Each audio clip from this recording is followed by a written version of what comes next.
A lot of you were waiting for a video on the Esports MK1300 Mini, and today we have it with us. This is a 60% mechanical keyboard which comes at a very nice price of around 2100 rupees, and being a successor to their MK1200 Mini, it is a significantly improved version, but it is also lacking some features now, so let's check out if you should buy it. The MK1300 Mini looks like most other 60% keyboards, so no surprises there, but it does feel quite well built with its use of strong plastics, and there is also a metal base plate on which the switches are on, so it feels very rigid and quite heavy for its size. The keyboard comes with a detachable cable which is braided, and because it is USB Type-C, you can also use a Type-C to Type-C cable to connect it to a smartphone or a laptop. The keyboard does have colorful lighting for its keys, but again, these are not per key RGB lights and they have a fixed color. I would have really preferred a single color instead of this Hindu-Muslim theme going on with this keyboard, and the spacebar is colored white for some reason, but you will not mind it over time if you buy this. The quality of fonts doesn't look super amazing, but that is because these are double shot ABS plastic keys that feel really nice to type on. You can directly control the lighting on the keyboard without any software, and in addition to changing through different animated and reactive effects, you can control their brightness and speed.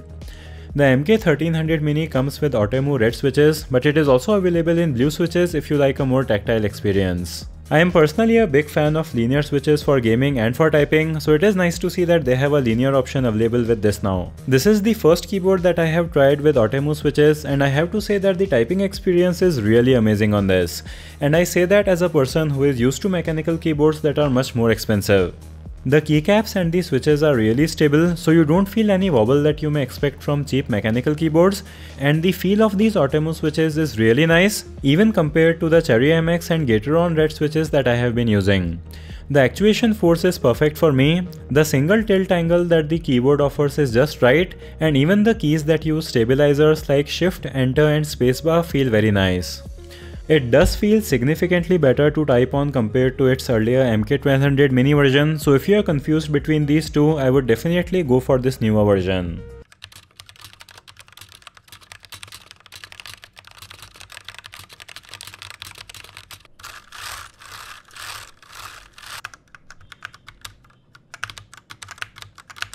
Give the video a thumbs up if you are liking it, and you can also subscribe with bell so you don't miss out on future videos. Now this is a 60% keyboard which only has 61 keys, so you have to use a combination of buttons to activate secondary functions on the keyboard. So to press the function buttons, you'll have to press the FN key with the 4 key to activate F4 for example. So to close a window, you will have to press FN plus Alt and the 4 key. Similarly, for page up, you'll have to press FN and K key, and the arrow keys also require you to have the FN key pressed.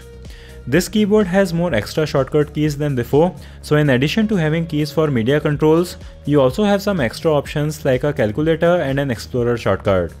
There is also a win-lock feature which will prevent accidental pressing of the Windows key while playing games.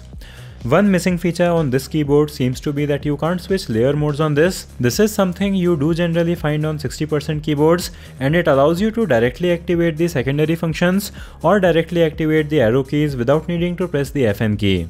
Personally, I don't use it even when it is available because it just makes the operation even more confusing on these keyboards, but if you are working in professional software which require frequent use of the function keys, this feature could be useful. For general work on your PC, the 60% form factor doesn't feel limiting, and for gaming, this size is really nice because you can place it anywhere and still have a lot of space for your mouse. So the gaming experience with the linear switches was of course really good.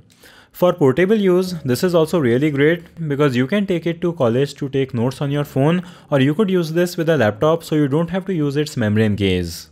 So overall, the Esports 1300 Mini is another great entry from Esports. It is just a basic 60% keyboard that is affordable, and yet it offers a really great typing and gaming experience. There are some things that I don't like the color combination of the LED lights, and having different layer modes for secondary functions would have been nicer for some people, but the overall quality and typing experience on this is so good that I don't mind these drawbacks, and it also comes in a linear switch version, which was my main complaint with their earlier version. So if you are looking for a 60% mechanical keyboard at an affordable price, this is of course a really great option that feels seriously more expensive to type on. So I'll have links to check this out in the video description. Let me know what you think about this in the comments. Give the video a thumbs up if you liked it. Thanks for watching and I'll see you in the next one.